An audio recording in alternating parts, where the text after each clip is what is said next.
Well, congratulations doesn't seem like the right, word for what you just did. It was an amazing performance. How do you feel? Thank you so much. I feel great.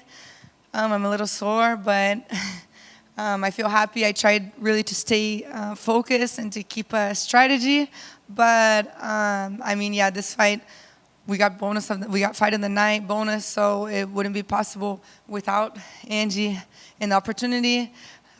Thought that she was going to be kind of moving more, so the fact that she went in for the fight, stayed in the middle, that's what I like to do, that's how I train when I'm sparring, it's like the girls coming in the fight with me, and my losses are usually with like people who move a lot, so the fact that Angie was game and going in the middle and meeting me in the middle and going down for it, I think I was able to really let loose and kind of show what I can do.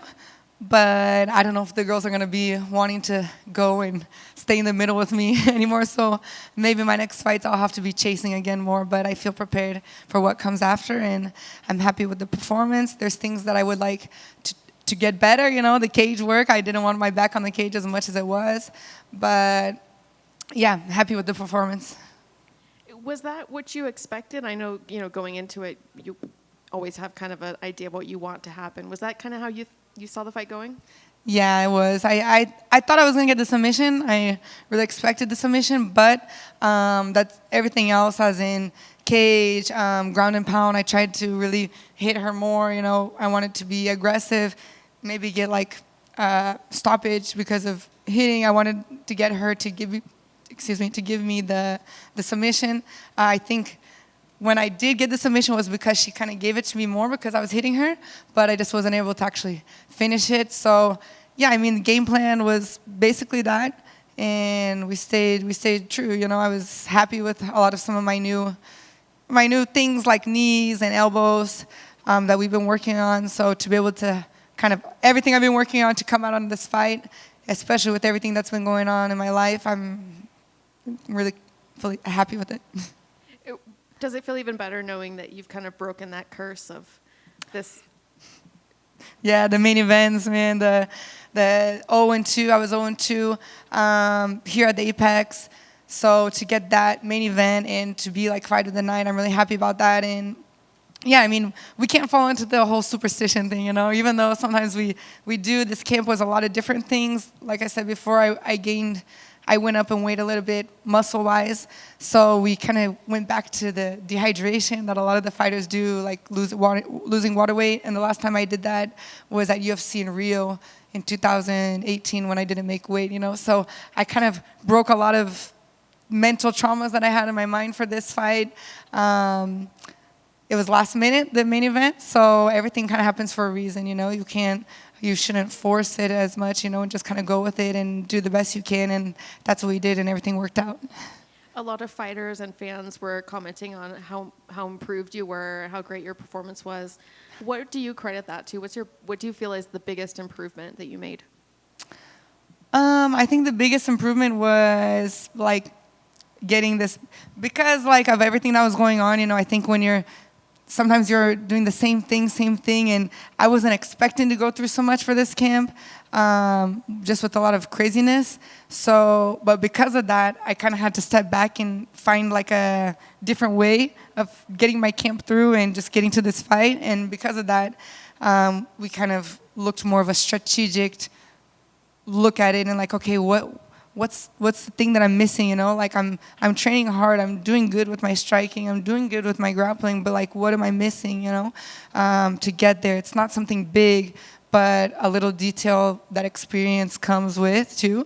And we were kind of, okay, I didn't really have too many training partners. It was kind of like all over the place. And we were more like strategic. Okay, when I'm on the cage, I can win the round like that, win the round, each round, just win it, and if you win each round, then you win the fight. And then the submissions, the knockouts, all of that is consequence, and these are things that I've been hearing for a couple of years.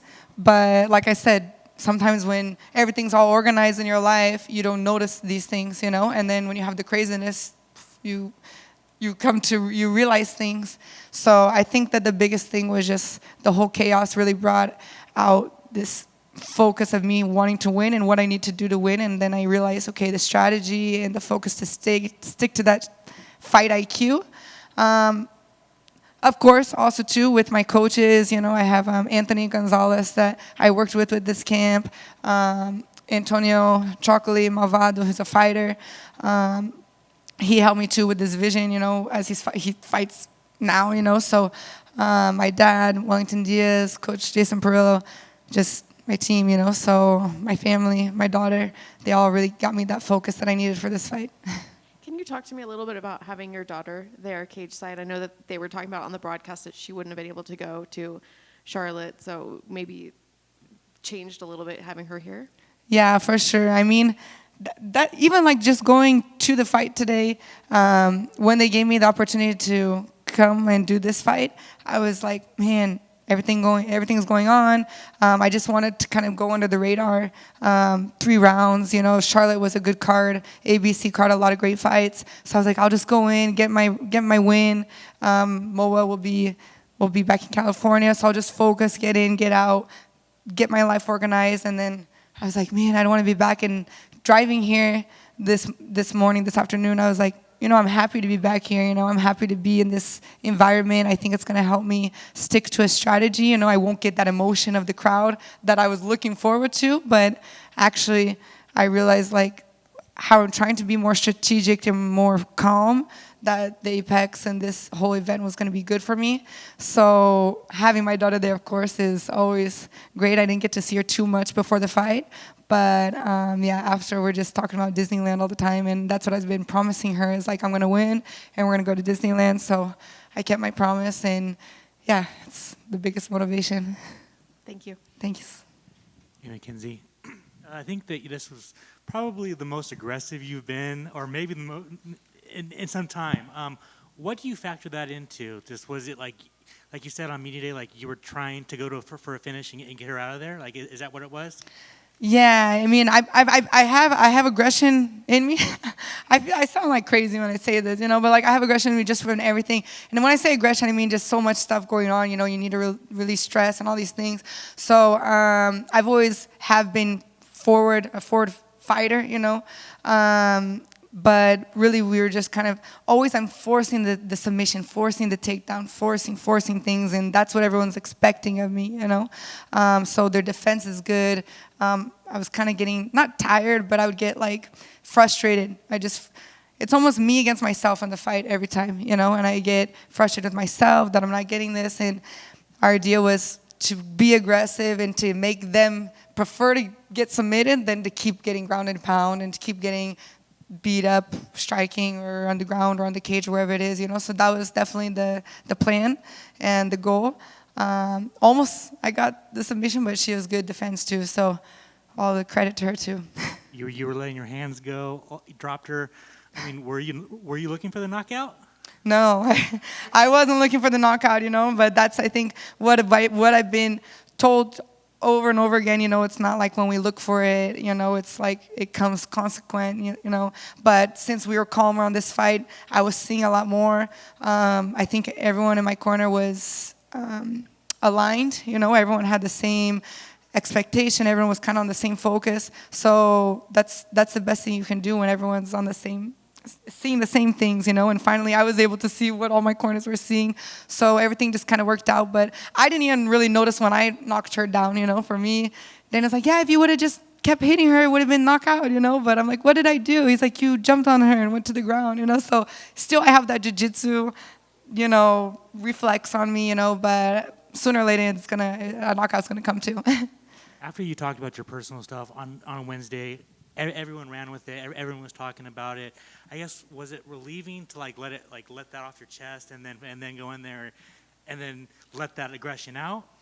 Yeah, 100%. I mean, people see us, like we're superheroes, and that all we do is fight and train all day. Maybe that we're like, I don't know, we're mean. Fighters are these, but no, it's like we go through things all the time. We're regular people. We just fight for a living, But it was really, I didn't come here with the intention, to say like, oh yeah, all my problems that I'm going through. But it was good for me to just let it out there and for people to see we go through things like this, and that man, divorce, like child support, all these things, you know, like managers and people wanting all these things from you. It's like since I've been into the MMA world, you know, I've always had like people just wanting to pull me in all these different directions, and I'm learning the sport too. You know, I come from jiu-jitsu, I don't come from MMA, you know, so I'm learning so much. I didn't really have a path, you know, so now to be able to let everyone know, you're like, yeah, I'm going through this, but I'm still here, and I had a great performance, I think, and yeah, it didn't stop me, you know. It's like we can't let people stop us from going after our dreams.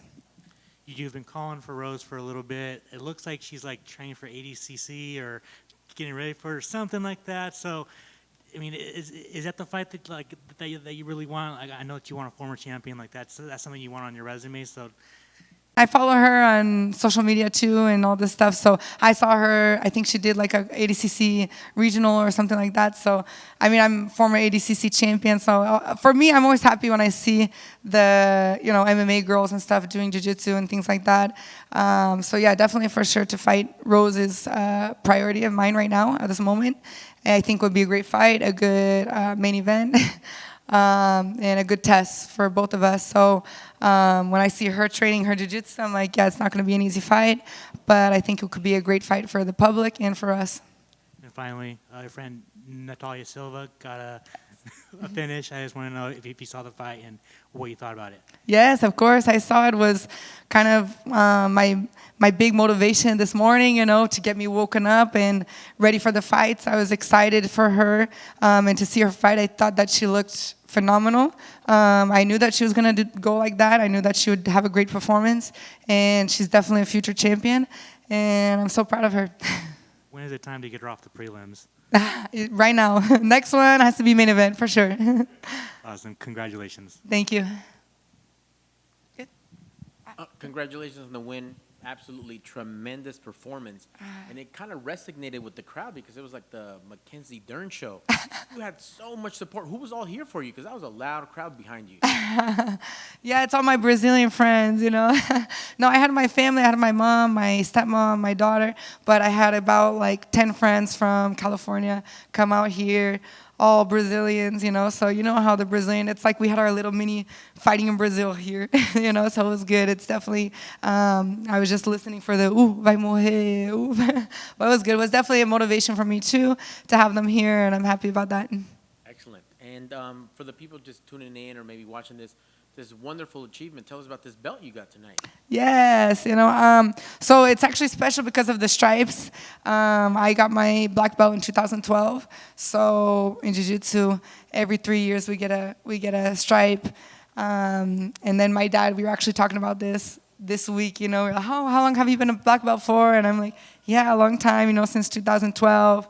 I only had like two stripes on my belt, you know, so I was a little bit overdue for a stripe, you know, but since I've been so focused on MMA, I hadn't gone back to Arizona, my dad's gym for a while, you know, and he surprised me with my my third stripe. So my dad's a coral belt in jiu-jitsu, so it's very important for me to be representing jiu-jitsu always in my heart.